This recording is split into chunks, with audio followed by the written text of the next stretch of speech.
प्यारे बच्चों, कैसे हो आप सब? बढ़िया? यदि आप बढ़िया तो मैं भी बढ़िया।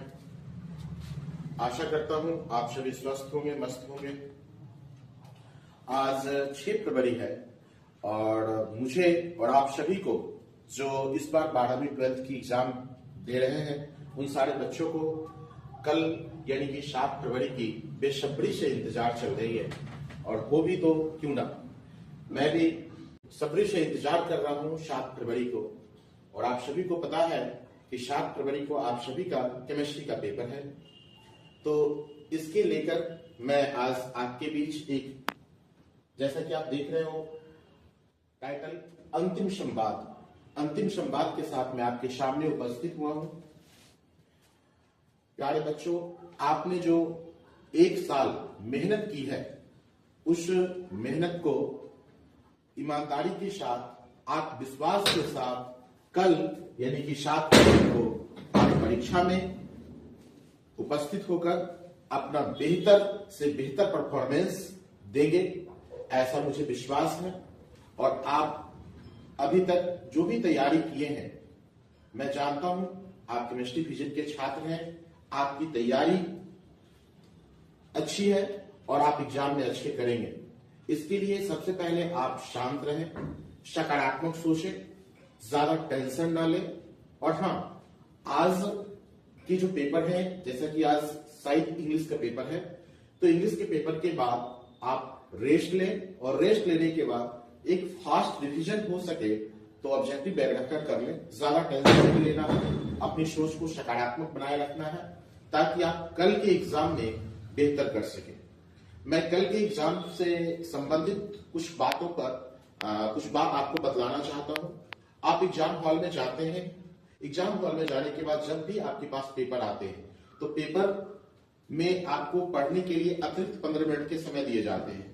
तो निश्चित रूप से उस 15 मिनट का उपयोग आप पेपर को पढ़ने में करें।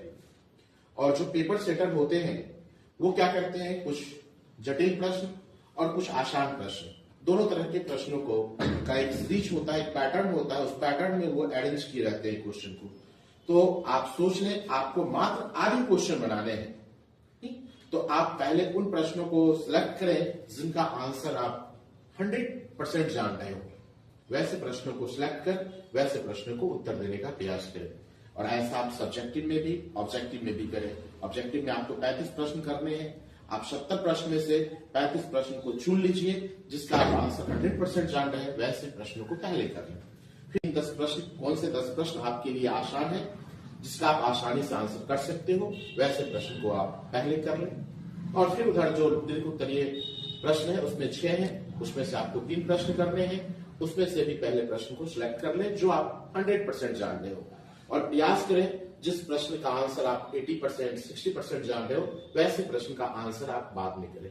और हाँ, सबसे बड़ी बात, पिछले 2-3 दिन जो बच्चे पेपर दिए हैं तो बच्चे का जो फीडबैक आ रहा है टाइम मैनेजमेंट को लेके, सर मेरा 1 क्वेश्चन छूट गया, सर मेरा हाफ क्वेश्चन छूट गया, सर मेरा 2 क्वेश्चन छूट गया।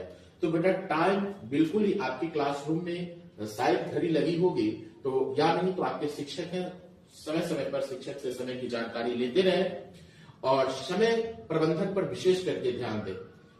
ऐसा न हो कि समय के अभाव में आप प्रश्नों को छोड़ दें और प्रयास करें हर एक प्रश्नों को टच करने का, एक भी प्रश्न को ना छोड़ें। जो प्रश्न अगर नहीं भी आ रहे हैं तो अगर आपने क्लास किया है तो क्लास के कुछ लेक्चर्स आपके माइंड में चल रहे होंगे, तो प्रयास कीजिए उन टॉपिक से रिलेटेड कुछ पॉइंट्स को उस जगह पे लिख देना। और हाँ, एग्जाम में ब्लू ब्लैक पेन का इस्तेमाल करें।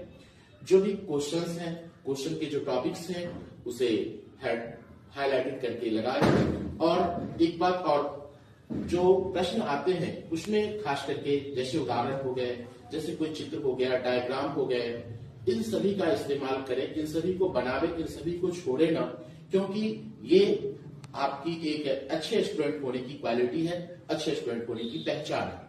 साथ ही साथ हैंड राइटिंग पर विशेष ख्याल रखें, ध्यान रखें। आप थोड़ा सा कम लिखेंगे लेकिन आपकी राइटिंग अच्छी होगी तो आप बेहतर अंक को प्राप्त करेंगे।